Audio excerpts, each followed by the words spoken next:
প্রবীণ অভিনেতা প্রবীর মিত্র মারা গেছেন।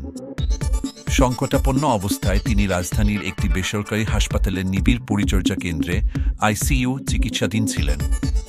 আজ রবিবার রাত 10:30টার দিকে তার মৃত্যু হয় বলে নিশ্চিত করেছেন অভিনেতা মিশা সওদাগর। নিজের ভেরিফাইড ফেসবুক পোস্টে এ কথা জানান মিশা সওদাগর। প্রবীর মিত্র দীর্ঘদিন ধরে শরীরে অক্সিজেন স্বল্পতা সহ বিভিন্ন শারীরিক জটিলতায় ভুগছিলেন। গত 22 ডিসেম্বর তাকে হাসপাতালে ভর্তি করা হয়।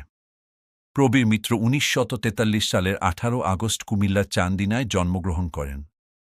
তিনি পুরান ঢাকায় বেড়ে উঠেছেন। তার পুরো নাম প্রবীর কুমার মিত্র। স্কুল জীবন থেকেই তিনি নাট্যচর্চায় যুক্ত হন। স্কুলে ছাত্রাবস্থায় রবীন্দ্রনাথ ঠাকুরের ডাকঘর নাটকে অভিনয় করেছিলেন প্রবীর মিত্র। 1969 সালে নির্মিত জলছবি সিনেমায় অভিনয়ের মাধ্যমে চলচ্চিত্রে তার যাত্রা শুরু হয়। প্রয়াত এইচ আকবর পরিচালিত ছবিটি মুক্তি পায় 1971 সালের 1 জানুয়ারি।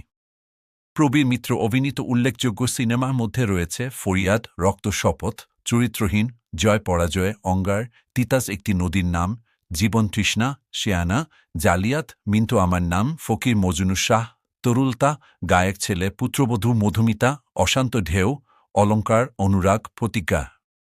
প্রায় 4 শতাধিক সিনেমায় অভিনয় করেছেন এ অভিনেতা। নান্দনিক অভিনয়ের জন্য বরাবরই প্রশংসিত প্রবীর মিত্র। কিন্তু দীর্ঘ ক্যারিয়ারে তার পুরস্কার ভাগ্যপ্রসন্ন নয়। কেবল বড় ভালো লোক ছিল সিনেমার জন্য শ্রেষ্ঠ পার্শ্ব চরিত্রে জাতীয় চলচ্চিত্র পুরস্কার পেয়েছেন তিনি।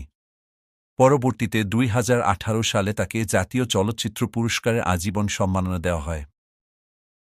শারীরিক অসুস্থতার জন্য বেশ কয়েক বছর ধরে অভিনয়ে অনিয়মিত তিনি।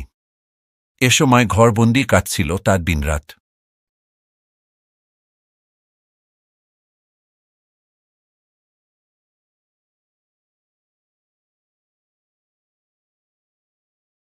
কিংবদন্তি অভিনেতা প্রবীর মিত্রের মৃত্যুতে উড়ো খবর পরিবার গভীর শোকাহত।